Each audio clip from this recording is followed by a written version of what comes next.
بسم اللہ الرحمن الرحیم۔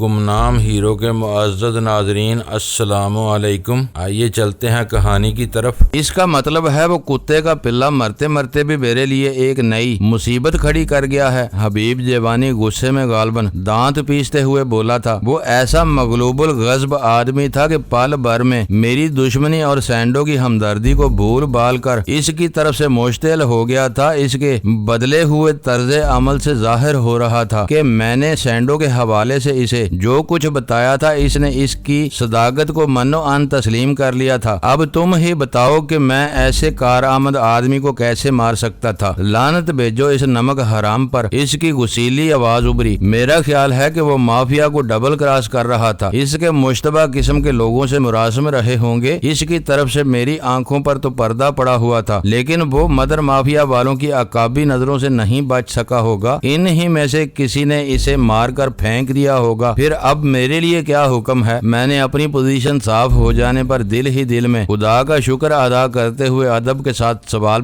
کیا۔ یہ پڑھ لینا۔ حبیب جیوانی کے ان الفاظ کے ساتھ ہی اندھیرے میں سے ایک نیلی فائل اڑتی ہوئی میز پر میرے آگے آ گری۔ اس کے علاوہ تمہارا ایک کام اور بڑھ گیا ہے۔ وہ کیا؟ میں نے فائل کو اپنی کوہنیوں کے نیچے دباتے ہوئے پوچھا۔ جب تک میرا پیچھا کرنے والا ہاتھ نہیں آ جاتا تمہیں میری حفاظت کرنی ہوگی۔ تم میرا تعاقب کر کے اس کو پکڑنے کی کوشش کرو گے۔ سینڈو کی طرف سے معاوضہ نہ ملنے پر وہ مردود مایوس ہو کر مجھے کوئی نقصان بھی پہنچا سکتا ہے۔ حبیب جیوانی کی آواز سے اس کی گہری فکر مندی کا اظہار ہو رہا تھا۔ میرے لیے وہ فرمان ایک سزا سے کم نہیں تھا۔ میں نے اپنی گلو خلاصی کے لیے کہا، ایسے کاموں میں پیشگی معاوضہ دینا پڑتا ہے۔ لمبا کام ہو تو ماہانہ ادائیگی ہوتی ہے، ورنہ ہفتہ وار حساب چلتا ہے۔ میرا خیال ہے کہ تم 4-6 روز کے لیے اپنے گھر تک ہی محدود ہو جاؤ تو تمہارے حق میں بہتر رہے گا۔ میرے مسلسل تعاقب سے تمہاری ساکھ خراب ہو سکتی ہے۔ مریم اور سینڈو کے قتل کے بعد مدر مافیا والوں کو اس سکینڈل کی بھنک بھی مل گئی تو یہ تمہارے حق میں اچھا نہیں ہوگا۔ ہاں، تم خود ہی اس شخص کو تاڑ کر پکڑ لو تو اور بات ہوگی۔ ہفتہ ختم ہونے پر اس آدمی کو اگلے ہفتے کا پیشگی معاوضہ نہ ملا تو خود ہی اپنا منہ کالا کر لے گا۔ تم واقعی بہت ذہین بدماش ہو۔ اندھیرے میں سے پہلی بار ہنسی کی خفیف سی آواز ابھری۔ بات سنتے ہی پل بھر میں اس کا پورا پوسٹ مارٹم کر ڈالتے ہو۔ کل سے تو میں کوئی نہ کوئی راہ نکال لوں گا یا گھر میں قید ہو کر بیٹھ رہوں گا، لیکن آج میری واپسی پر تمہیں میرے گھر تک میرے پیچھے پیچھے آنا ہوگا۔ اس طرح تمہارا گھر میری نظروں میں آ جائے گا۔ میں نے اسے یاد دلایا۔ لعنت بھیجو ان ڈکوسلوں پر۔ جب میں نے تمہیں گھر کا فون نمبر دے دیا ہے تو گھر کو چھپائے رکھنا بے سود ہے۔ تم چاہو تو فون نمبر کے سہارے بھی میرے گھر کا سراغ لگا سکتے ہو۔ ٹیلی فون کے محکمے نے کئی سال سے نئی نمبر ڈائریکٹری نہیں چھاپی ہے۔ اس دوران میں نمبر اتنی کثرت سے تبدیل کیے گئے ہیں کہ پرانے نمبر ڈائریکٹری کی مدد سے کسی کے گھر کا سراغ لگانا ناممکن ہو کر رہ گیا ہے۔ مجھے ان کتابی چکروں میں نہ الجھاؤ ڈینی۔ اس کی مزاحیہ آواز گونجی۔ 10-20 روپے خرچ کر کے ایسی فضول باتیں ایکسچینج سے بھی معلوم کی جا سکتی ہیں۔ بہرحال یہ یاد رکھنا کہ آج تمہیں میرے پیچھے چلنا ہے۔ سینڈو کے سیاہ کرتوتوں کا ذکر کر کے تم نے مجھے پریشان کر دیا ہے۔ اسی وقت اوپر سے آپریٹر نے سینڈو کے لیے 2 مہمانوں کی آمد کی اطلاع دی اور حبیب جیوانی نے پیغام سنتے ہی ریسیور میری طرف بڑھا دیا۔ ریسیور ان دونوں میں سے کسی کو دے دو، میں نے خشک لہجے میں آپریٹر سے کہا۔ برادر ہم پہاڑوں سے گوبھی کا پھول لے کر ادھر آیا ہے۔ لہجہ بر بعد ریسیور میں ایک کڑک مردانہ آواز ابھری۔ اس نے اپنے قبائلی لب و لہجے میں گوبھی کے پھول کا ذکر کر کے اپنی آمد کا مدعا ظاہر کر دیا تھا۔ کالے گلاب کھلنے والے ہیں، تھوڑی دیر انتظار کر لو۔ میں نے کوڈ کا جواب کوڈ میں دیا اور ریسیور اندھیرے میں حبیب جیوانی کی طرف بڑھا دیا۔ اس نے ریسیور رکھنے کے ساتھ ہی اپنی نشست پر لگی ہوئی بتیاں بھی روشن کر دی۔ وہ اپنے گھومنے والی بڑی سی کرسی میں دنسا ہوا مسکرا رہا تھا، لیکن اس کی پیشانی پر تفکر آمیز لکیریں نمایاں تھیں۔ اس کے سامنے میز پر پستول رکھا ہوا تھا جس میں میگزین چڑھا ہوا تھا۔ شکریہ، مجھے اندھیرے سے شدید الجھن ہو رہی تھی۔ میں نے سنجیدگی سے کہا، اور ہمارے درمیان یہ بھرا ہوا پستول کیوں رکھا ہوا ہے؟ یہ تمہارے لیے تھا۔ اس نے ہنستے ہوئے پستول اٹھا کر دراز میں ڈال لیا۔ آج میں تم سے 2 ٹوک بات کرنے کی نیت سے آیا تھا۔ تم سینڈو کو بے نقاب کر کے اپنی پوزیشن صاف نہ کرتے تو میں اندھیرے میں سے گولی چلا کر تمہاری پیشانی کے وسط میں ایک کھڑکی کھول دیتا۔ مجھے امید ہے کہ آئندہ ایسی صورتحال پیش نہیں آئے گی۔ میں نے توقع ظاہر کی۔ ایسی ہی بہتر امیدوں کے سہارے ہم سب زندہ رہتے ہیں، اس نے کہا، اور پھر لہجہ بدل کر جلدی سے بولا، تم جا کر اپنے مہمانوں کی خبر لو۔ یہ لوگ مہمان کو کو انتظار کرانا اس کی توہین سمجھتے ہیں۔ دیر ہونے پر ان دونوں میں سے کسی کی کھوپڑی سنک گئی تو پورا دفتر تماشا بن جائے گا، لیکن ان سے کیا بات کرنی ہے؟ میں نے اٹھتے اٹھتے حیرت سے سوال کیا۔ انہیں کم سے کم رقم دے کر انہیں 5 سال کے لیے اپنا پابند کرنا ہے۔ ان دونوں کو کچھ دیر کے لیے انتظار کرنا پڑا تھا، اس لیے ان کی خفگی دور کرنے کی نیت سے سیدھا انتظار گاہ کی طرف ہی چلا گیا، جہاں وہ دونوں خاصے اضطراب کے عالم میں براجمان تھے۔ ان کے ڈیلے ڈالے اور گہرے رنگوں کے لباس شکن آلود تھے، جن پر واسکٹیں چڑھی ہوئی تھیں۔ سرخ و سفید چہروں کے اوپر ان کے سروں پر بڑی بڑی پگڑیاں بندھی ہوئی تھی۔ میرے مخاطب کرنے پر انہوں نے اپنی جگہ چھوڑی تو ان کے دیو ہیکل اجسام کے سامنے دفتر کے لوگ حقیر نظر آنے لگے۔ طلاتم خان، ان میں سے ایک بارش شخص نے کھردری آواز میں اپنا تعارف کرایا، پھر اپنے ساتھی کی طرف اشارہ کرتے ہوئے بولا، یہ ہمارا ہمزاد محبت خان ہے۔ میں نے ان دونوں سے نہایت گرم جوشی کے ساتھ مصافحہ کیا اور انہیں اپنے دفتر میں لے آیا۔ خان برادر، آپ لوگ کیا کھانا پسند کریں گے؟ میں نے ان کے رسم و رواج کے مطابق کاروباری گفتگو شروع کرنے سے پہلے رموم میزبانی ادا کرنے کی نیت سے پوچھا۔ خوب برادر،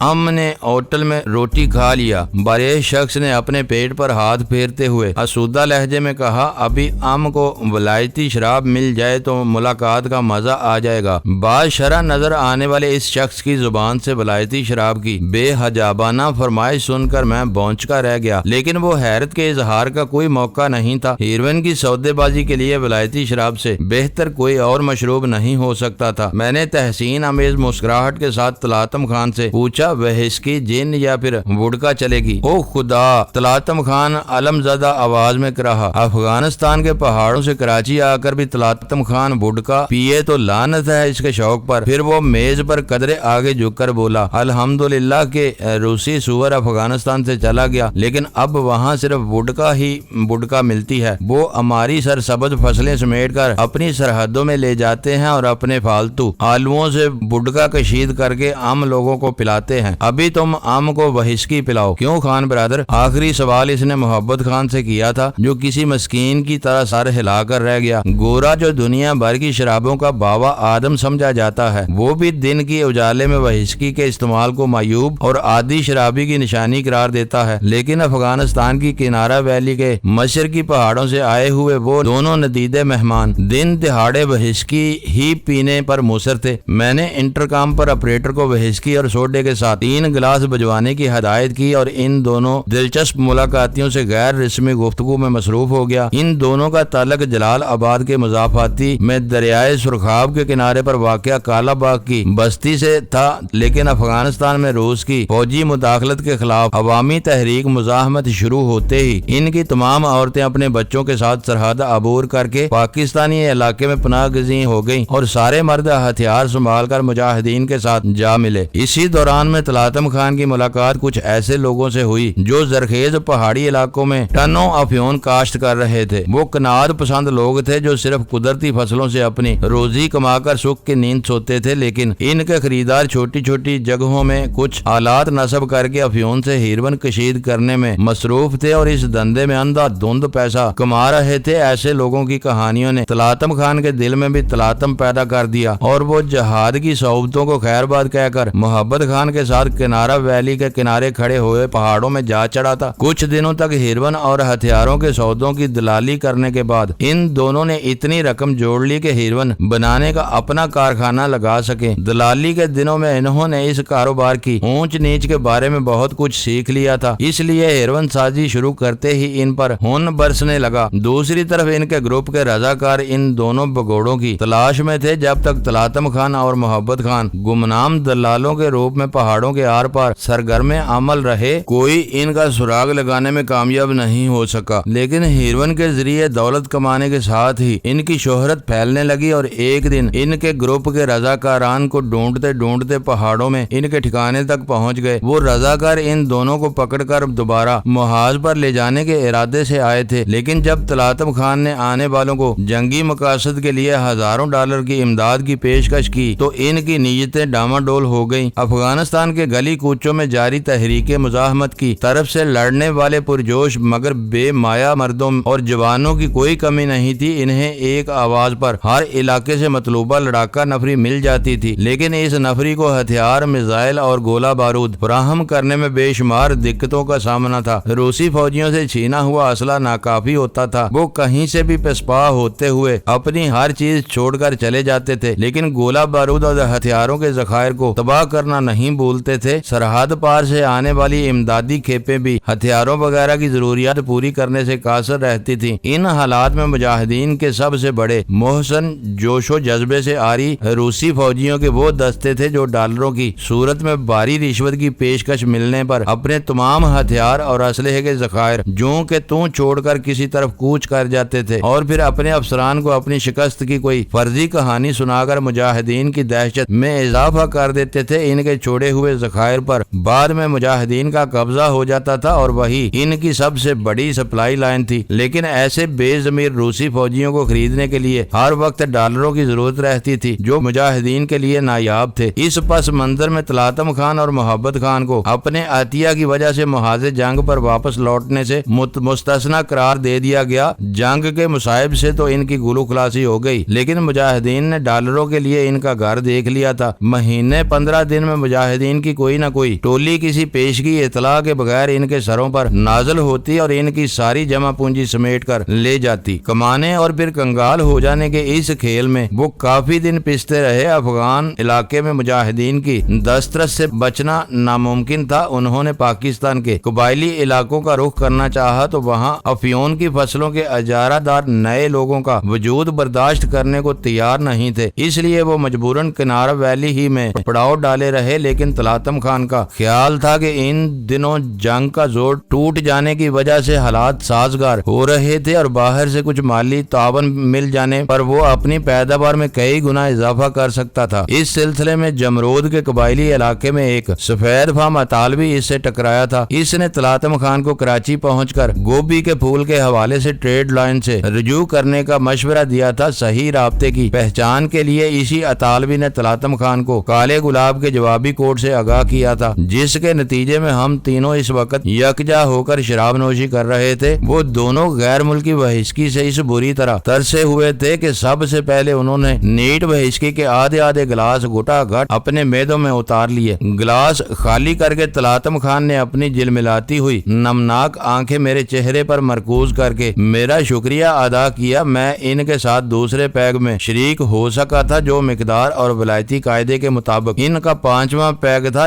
ان بلا نوشوں کے سامنے بوتل کا حال ابتر تھا کیونکہ وہ پہلے ہی حلے میں آدھی سے بھی کم رہ گئی تھی۔ برادر طلاتم خان 10 لاکھ روپیہ خیرات میں نہیں مانگتا۔ 5 سال تک ہم اپنا خالص ہیروین کا 1 گرام بھی کسی اور کو کوئی دے تو ہم خنزیر کا بچہ، سارا مال تم لوگوں کو دے گا۔ 5 سال پورا ہوگا تو تمہارا 5 لاکھ تم کو واپس کر دے گا۔ یہ ہمارا زبان ہے اور مسلمان کا زبان پکا ہوتا ہے۔ تم 10 لاکھ کے 5 لاکھ لوٹاؤ گے اور باقی 5 لاکھ؟ میں نے حیرت سے پوچھا۔ وہ خانہ تم بات نہیں سمجھتا۔ طلاتم خان ہلکے سے مسرور کے عالم میں لہک کر بولا، یہ 1 لاکھ روپیہ سال ہم لوگ پرافٹ ہوگا۔ مال پر تم سے کون کافر کا بچہ پرافٹ کمائے گا؟ اور مال کے دام کیا ہوں گے؟ مجھے وہ شخص بہت دلچسپ نظر آ رہا تھا۔ جو بازار کا دام ہوگا وہ ہم تم سے لے گا، اس نے میز پر ہاتھ مار کر کہا۔ لیکن بازار کے دام تو دلال اور دکاندار کا نفع بھی شامل ہوتا ہے طلاتم خان، میں نے احتجاج کیا۔ ہوتا ہے وہ اپنی پگڑی کے نیچے انگلیاں ڈال کر سر کھجاتا ہوا بولا، مگر اس مال میں ملاوٹ ہوتا ہے۔ ہم تم کو بالکل خالص مال دے گا۔ بازار کا دام میں نہ خالص مال کوئی مائی کا لال نہیں دے گا۔ وہ میری اور ان دونوں کی پہلی نشست تھی۔ یہ ضروری نہیں تھا کہ سارے معاملات اسی پہلی ملاقات میں طے کر لیے جاتے۔ مجھے ان دونوں کی طرف سے خطرہ بھی نظر آ رہا تھا۔ وہ اتنے ندیدے پان سے پی رہے تھے کہ ان کی بڑی بڑی آنکھیں خونے کبوتر کی طرح سرخ ہو چکی تھی اور پپوٹے پتلیوں پر ڈلکے جا رہے تھے۔ محبت خان اپنی خاموش طبع کی وجہ سے پھر بھی محفوظ نظر آ رہا تھا، لیکن طلاتم خان کاروبار گفتگو کے اتار چڑھاؤ میں الجھا ہوا تھا۔ اس کے ہیجان آمیز اضطراری رد عمل سے مجھے یہ خوف لاحق ہونے لگا تھا کہ کہیں میری کسی بات پر وہ ہتھے سے ہی نہ اکھڑ جائے۔ ایک بار بفر جاتا تو اسے سنبھالنا خاصا دشوار ہو سکتا تھا۔ وہ دونوں نہایت مردانہ وار پی رہے تھے۔ اپنے تنو توش سے وہ دونوں ہی نہایت خوش خوراک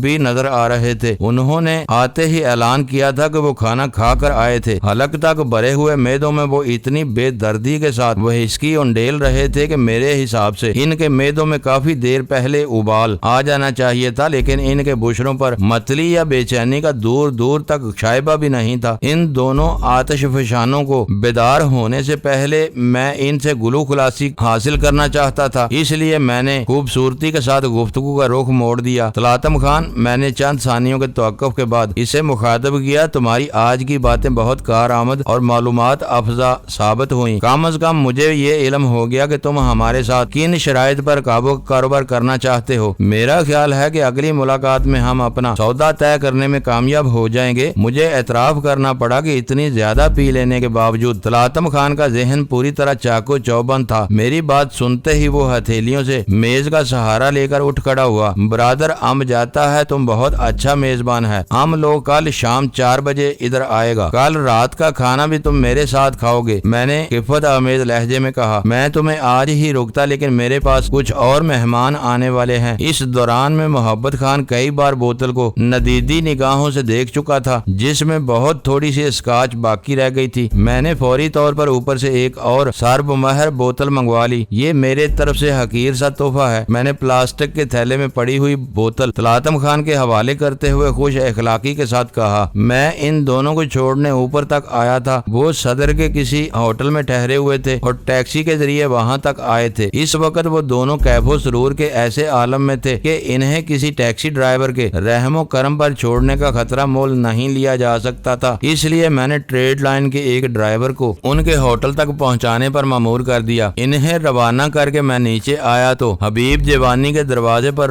روشن سرخ بلب میرا منہ چڑھا رہا تھا۔ میں نے اپنے کمرے میں آ کر ہاٹ لائن کا ریسیور اٹھایا اور کافی دیر تک اسے اپنے کان سے لگائے بیٹھا رہا، لیکن دوسری طرف سے کوئی جواب نہ ملنے پر مایوس ہو کر ریسیور واپس کریڈل پر رکھ دیا۔ غالباً حبیب جوانی دفتر چھوڑ کر خفیہ راستے سے اپنے گھر روانہ ہو چکا تھا۔ مجھے ان دونوں کے ساتھ باتیں کرتے ہوئے کافی وقت گزر گیا تھا، اس لیے وہ شاید تنہائی سے اکتا کر واپس چلا گیا تھا، لیکن میرے لیے اس کی روانگی حیران کن تھی، کیونکہ وہ کئی بار اپنی حفاظت واپسی کے لیے میرے تعاقب کرنے پر اصرار کر چکا تھا۔ اس فہم و اصرار کے بعد حبیب جوانی کا یوں اچانک اور اکیلے ہی گھر روانہ ہو جانا میرے لیے ناقابل فہم تھا۔ مجھے یہ بھی پتا نہیں تھا کہ وہ دفتر سے کس وقت نکلا تھا اور براہ راست اپنے بحفاظت پہنچنے یا اس نے اپنے تعاقب کا اندازہ لگانے کے لیے کسی اور راستے کا رخ کیا تھا۔ دوسری بات یہ تھی کہ اس نے میلان سے گفتگو کرتے وقت دفتر میں موجود رہنے کی خواہش کا اظہار کیا تھا، لیکن 3 بجنے سے پہلے ہی دفتر چھوڑ کر کہیں نکل کھڑا ہوا تھا۔ مشکل یہ تھی کہ اس کی آمد و رفت کے بارے میں دفتر کے کسی رکن سے کوئی پوچھ گچھ بھی نہیں کر سکتا تھا، ورنہ اس کی رازدارانہ آمد و رفت سے میری واقفیت کا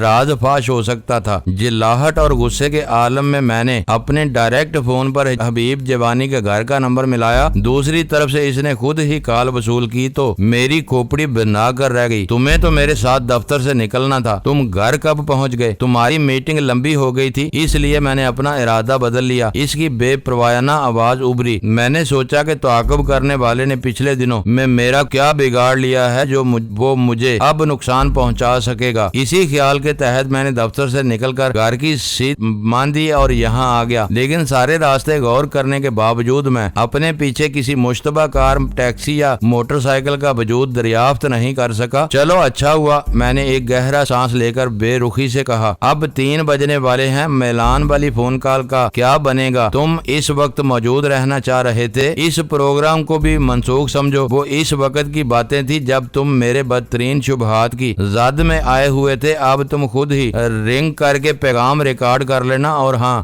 وقت کے بارے میں ذرا توسیع کر لو۔ جس وقت میلان میں دن کا 1 بجا ہوگا تو یہاں 4 بج رہے ہوں گے۔ تمہیں میلان کے وقت کے مطابق 1 بجے کال کرنی ہے۔ تم سے خدا سمجھے، میں نے چھت کی طرف دیکھتے ہوئے دل ہی دل میں کہا اور بے بسی کا ایک گہرا سانس لے کر ریسیور کریڈل پر ڈال دیا۔ وہ برا بلا جیسا بھی تھا، بہرحال مافیا کا چیف تھا اور اپنے فیصلوں کے لیے کسی سے اجازت لینے کا پابند نہیں تھا۔ میرے لیے اتنا ہی کافی تھا کہ میں اس کے دل میں جاگزیں شبہات ظاہر کر کے اس کی نگاہوں میں اپنی پوزیشن بحال کرنے میں کامیاب ہو گیا تھا۔ اس کے سامنے میری رام کہانی صرف اس لیے چل گئی تھی کہ اس وقت سینڈو حقائق کی توسیع یا اپنی صفائی کے لیے اس دنیا میں موجود نہیں تھا، اور میں نے حقائق کو تروڑ مروڑ کر حبیب جوانی پر اپنی بے گناہی ثابت کر دی تھی۔ ورنہ سچی بات یہ تھی کہ اس نے مریم اور سینڈو کے بارے میں براہ راست میری دکھتی رگ پر ہاتھ ڈالا تھا، اور اگر مجھ سے